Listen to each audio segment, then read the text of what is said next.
네, 요즘 채권 그리고 금 이런 안전자산들의 흐름 자체가 심상치 않습니다.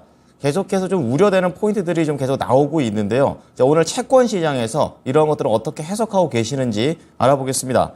하이투자증권의 김명실 연구위원입니다. 안녕하십니까? 네, 안녕하세요. 네, 뭐 앞서서도 채권에 대한 얘기를 좀 간략하게만 요즘 알고 있는데 전체적인 시장 흐름 어떻습니까? 네, 계속해서 채권 금리의 상승 압력이 이어지고 있는 상황이죠. 아시다시피 오늘도 그렇고 미국 10년물 국채 금리가 다시 5%대로 진입을 하고 있습니다. 지난주만 하더라도 10년 국채 금리가 전주 대비 30bp 넘게 올라갔고요. 2년물 금리도 6bp 정도 상승하면서 5.10%까지 올라간 상황입니다. 금리가 이렇게까지 오르는 이유는 크게는 두 가지인데요. 첫 번째로는 최근에 소매 판매 같은 주요 지표들이 여전히 미국의 견조한 경기 흐름들을 지지를 해왔고요. 두 번째로 이제 통화 정책입니다.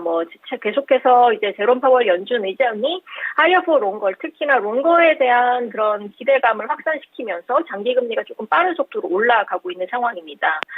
국내 채권 시장도 유사한 흐름들을 보여주고 있고요. 국내도 지난주 10년과 3년 모두 전주 대비 거의 7bp에서 15bp 정도 올라가면서 상승 흐름들이 크게 올라가고 있는 상황입니다. 채권 금리 국내 같은 경우는 국내적인 재료보다는 오히려 대외적인 재료에 연동되면서 미국과 국내 채권 금리 간의 동조화 현상들이 심화되고 있습니다.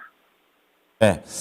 자, 계속해서 국내뿐만이 아니라 해외 역시 채권에 대한 그런 움직임들이 이렇게 나오고 있구나라는 부분을 좀 체크를 해볼 수가 있겠습니다. 자, 그렇다면 채권 시장 이슈가 분석 그리고 전망 가보도록 하겠는데요. 한 줄 평 어떻게 하십니까? 네, 지난주 국내 금통위라는 제도가 있었고요. 10월달 금통위에서 매파적인 스탠스가 다시 한 번 더 강조가 되면서 긴축적인 환경들이 조금 더 지속될 수 있다라는 점을 조금 키워드로 삼고 있습니다. 지난주 내용들을 조금 요약을 해보면 한국은행이 연내 이제 기준금리를 계속적으로 동결 쪽으로는 가져갈 수 있겠지만 여전히 긴축에 대한 환경들이 필요하다는 점들을 강조를 했습니다. 앞으로 저도 이제 연내 기준금리 동결에 대해서는 유사한 입장들을 가지고 있고요. 다만 기준금리 결정과 관련된 여건들을 조금 살펴보면 여전히 상방과 하방의 요인들이 혼재하고 있는 상황입니다. 아시다시피 국내 소비자 물가는 하락 추세이긴 하지만 내년 중반까지는 목표 수준이 2%를 상회할 것으로 전망이 되고 있고요. 반면에 근원 물가 상승률은 조금씩 완화되는 조짐들을 보여주고 있습니다. 경기 측면에서도 경기는 부진이 완화되고는 있지만 본격적인 회복 국면에는 미치지 못하고 있고 여전히 부동산 PF 같은 취약 부분에 대한 리스크들이 해소가 되지 못했다는 점들도 향후 추후적인 리스크 요인으로 보고 있습니다. 따라서 연말까지는 추가 인상보다는 동결 가능성에 무게를 둘 필요가 있는데 문제는 내년도 통화 정책일 것 같고요. 내년도 상반기 중에 미국과 같은 주요국의 통화정책단에서의 변화가 포착되지 않는다면 국내도 인하 기대감 형성들이 조금 더 딜레이될 수 있다라고는 보고 있습니다. 그렇다면 내년도 국내의 금리나 전제 조건에 대해서 조금 고민을 해볼 필요가 있는 시점이라고 보고 있고요. 저는 크게 두 가지 정도를 보고 있습니다. 일단은 첫 번째로는 연준의 롱거에 대한 전망들이 훼손될 필요가 있다고 보고 있습니다.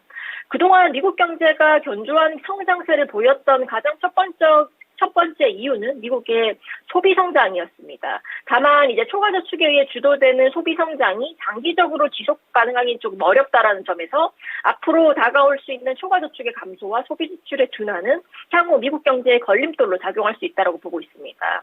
이로 인해서 미국 경제의 성장 우위 현상이 약화된다면 결국에는 연준의 롱거 전망 역시 훼손될 수밖에 없다고 보고 있고요. 내년도 국내 통화 정책 결정과 관련해서도 만약에 고금리 기조 유지해서 인하 기조로 넘어가기 위해 가장 첫 번째 단계인 연준의 긴축 장기화에 대한 기조 변화인데 앞서 말씀드린 것처럼 연준의 롱거 전망이 악화가 된다면 국내도 정책 긴축의 강도를 조정하면서 대응을 할 필요성이 높아질 것으로 보고 있습니다. 이 경우 인하에 대한 시점 역시 명확해질 것으로 보여지고 있고요. 그리고 두 번째는 한국은행의 통화정책에 대한 우선순위가 변화되어야 된다고 보고 있습니다. 현재 한국은행의 통화정책 우선순위는 첫 번째로는 물가고요. 두 번째는 금융 안정, 세 번째로는 경제 안정으로 추정이 되고 있습니다. 내년도 한은의 통화정책 변경에 대한 트리거는 우선순위가 경제, 금융, 물가로 재배치되는 시점일 것으로 보고 있습니다. 뭐 수출 부진 현상이 올해 대비 내년에 조금 좋아진다고 하더라도 반대로 고금리 지속에 따른 소비 회복세는 둔화될 것으로 보여지고 있고요. 투자 부진도 지속될 가능성 크다라고 보고 있습니다.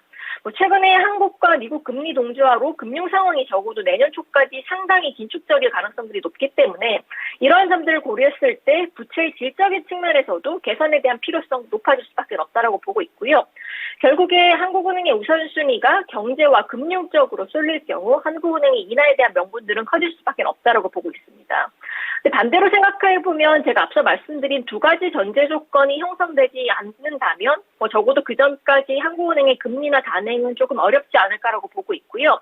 뭐 연준의 내년도 금리 인하 시점이 지연되면서 현재 국내 통화 정책에 대한 운용도 제약적인 상황이 있습니다. 따라서 단기적인 시각에서는 국내 통화 정책도 그리고 채권 시장도 완화에 대한 기대감을 낮추고 조금은 보수적인 시각이 여전히 필요하다고 보고 있고요. 금리 변곡점 시기에 대해서도 시장이 조금 앞서서 생각하고 있지 않냐라는 생각이 들고 뭐 적어도 연말까지 조금 길게는 내년 1분기까지 금리에 대한 상방 압력은 여전히 우세할 것으로 보고 있습니다. 네. 자, 한국은행의 금리 전망 완화보다는 내년 초까지는 좀 보수적으로 생각을 해보자고 말씀을 해주셨네요. 자, 그럼 이런 전망 속에서 주간 채권 전략은 어떻게 가져갈까요? 네, 이번 주도 아무래도 금리 변동성 확대될 여지 크다라고 보고 있고요. 지금 주 초부터 아시아장에서 미국채 금리가 조금 빠른 속도로 올라오고 있기 때문에 국내 채권 금리도 여전히 상승 압력이 열려 있다라고 보고 있습니다. 뭐 연준의 블랙아웃 기간이 지금 시작되긴 했지만 뭐 핵심 경제 지표가 호조를 보인다면 긴축 경계감 여전히 높아질 수 있고 채권 시장 변동성 재차 확대될 가능성 크다라고 보고 있습니다. 따라서 앞서 말씀드린 것처럼 3분기에 GDP도 잘 나올 수 있고 PC 지표 역시 물가 지표에 대한 우려들을 높일 수 있다는 점도 금리 상승 재료로 작용할 수 있다라고 보고 있고요. 이번 주도 금리 하방보다는 상방이 조금 더 열려 있는 장이 이어질 것으로 보고 있습니다. 네, 자 금리의 방향성 잘 이해해 보도록 하겠습니다. 오늘 말씀 감사합니다. 네, 감사합니다. 네, 오늘 채권 플로우는 하이투자증권의 김명실 연구위원이었습니다.